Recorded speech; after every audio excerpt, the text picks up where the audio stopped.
Hello friends, welcome you all to Polity Simplified series of Dandeep Academy. Today we are going to study one of the most important article from the perspective of judiciary, from the perspective of justice, from the perspective of principles of natural justice. You might see a very single line in this article, but the main important articulation, the main important points which are being discussed, which are being interpreted by judiciary, which are being interpreted by legislature and executive from time to time, have far-reaching consequences in case of Article 50.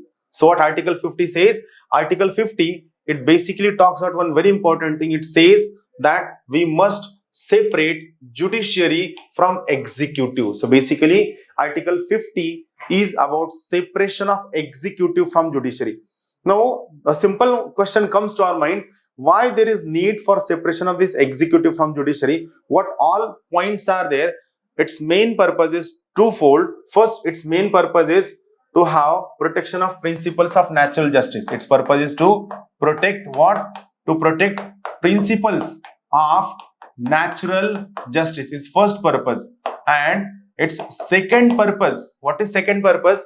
Second most important purpose is to ensure free and fair justice, to ensure separation of power. Second purpose is to ensure separation of power. What it says, let's try to understand separation of powers. Before that, I will try to explain few important things. See, why this article is important. Let's think about pre-independence era.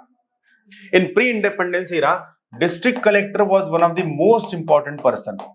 District collector was most important person. He had twofold responsibilities.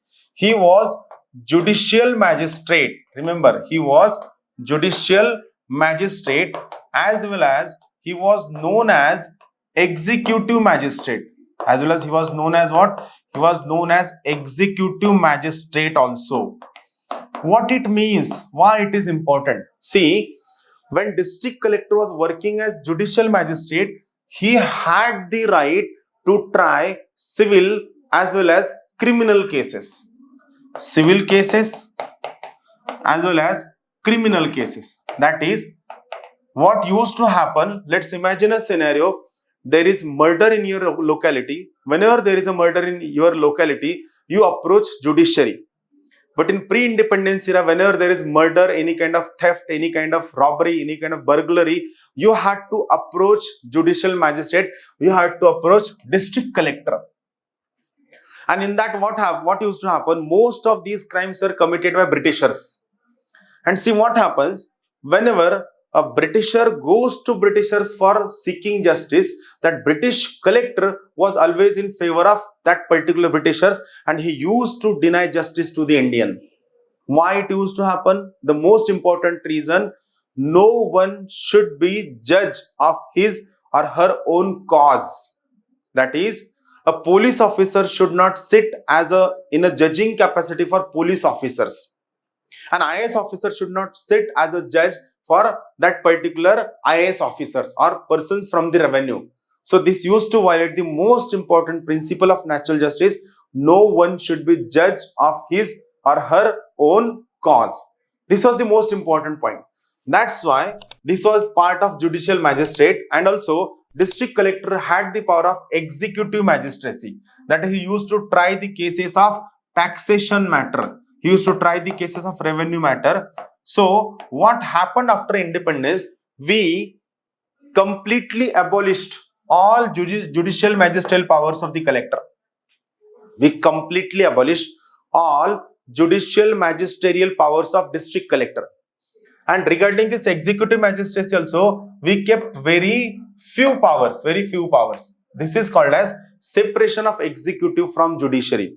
It means these judicial cases must be handled by judiciary only, and these executive cases can be handled by executive authority. That is the crux of this entire separation of executive from judiciary. See what it says: the state, which we have seen in which article? We have seen this particular word state in Article 12. So here, the state shall take necessary steps to separate the judiciary from the executive in the public service of the state. And what is the main purpose? Twofold purposes are there. I will write these two purposes once again at the end. These two purposes are very, very essential. Never forget this. First main purpose was to ensure separation of power. Why Article 50 is there? To ensure separation of power. And second important purpose was to protect or to protect violation of principles of natural justice. What is purpose? To protect principles of natural justice. See, you might think that how this conclusion comes, it is the reading, it is the understanding which comes to this conclusion.